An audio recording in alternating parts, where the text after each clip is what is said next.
We have Mr. Rajeev Chandrasekhar here with us, with Prime Minister Narendra Modi in the United States. There are a range of agreements, memorandum of understanding, and deals being signed, sir.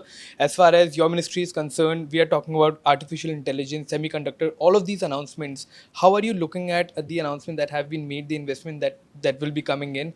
How can this visit be a game changer for us? Oh, it is certainly an unprecedented and historic visit, and for all things in general, for our country, for our people, for the world. But in particular, in the technology sector, the fact that these four critical emerging technologies of AI, semiconductor, quantum, and high performance computing, India and the US will work together, that we will partner and we will shape the future of these technologies together, is an unprecedented opportunity for India, for young Indians, for startups, for industry in India to really get into these areas that are really cutting edge areas. So I think particularly as an individual, I'm excited. I can tell you there is not a man or woman in the technology ecosystem that isn't excited and really, full of hope and promise about what the India Decade will now mean for young Indians all over the country. So this is really an epic. I don't want to overstate it, but it's certainly a very, very important time in the overall development and evolution of the Indian technology ecosystem. Right. So the way Prime Minister has been welcomed in the United States, and it's not just limited to technology. Yeah. We're talking about defense sector. We're talking about all range of deals that have been signed. How are you looking at this visit of Prime Minister as far in political terms? No, look. This is not. There's no political terms in this. This is really about being very clear and aware of what this means. It is the two largest democracies in the world.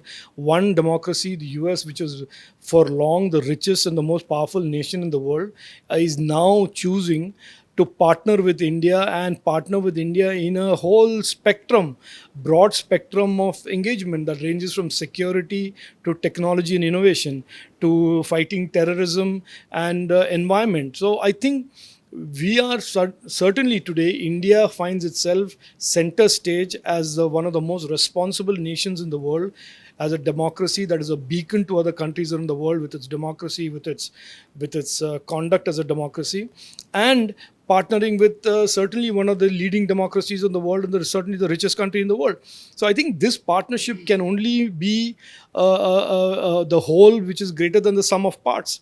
And I think that the world realizes, and yesterday's iconic and really inspiring speech by the Honorable Prime Minister in the House, in the U.S. Senate and Congress, certainly is a signal to the rest of the world that India is a confident nation. India has leadership that is very determined to take India from the number 5th economy position that it is in today to number 3, and that in the growth of India, in the growth of the Indian technology ecosystem, the world will benefit and the US will benefit. My last question, sir. You have talked about democracy. There was a question to the Prime Minister as well, as far as Indian democracy is concerned, where he was asked about rights of minorities, etc. Former President Barack Obama also spoke on it. He said the India will be pulled apart. How did you see the response of the Prime Minister? No, look, I always say that when people are thousands of miles away from India, their vision, their perspective tends to get blurred by and influenced by what is in the echo chamber around them. So, I always say people have entitled to their views.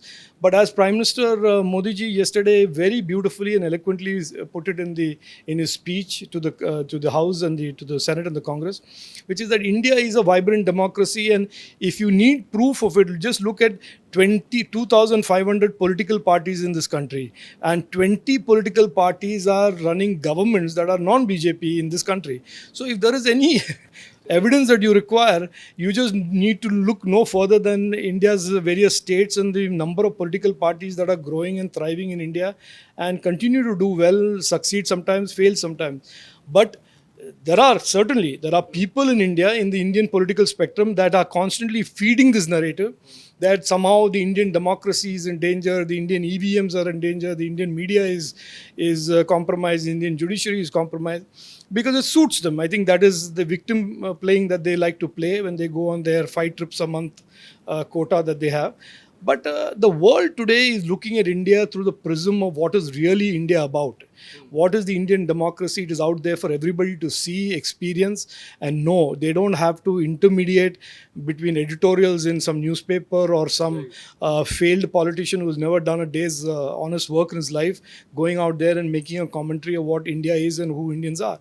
We are today celebrating the rise of India. The world is celebrating the rise of India. And in the technology sector in particular, we are today seen as a country that can partner with the leading countries and organizations in the world to shape the cutting edge technologies that will influence our future, that will shape our future in ways that we cannot only hope for and anticipate, but we don't know for sure. But so this is certainly a very, very historic moment in our history.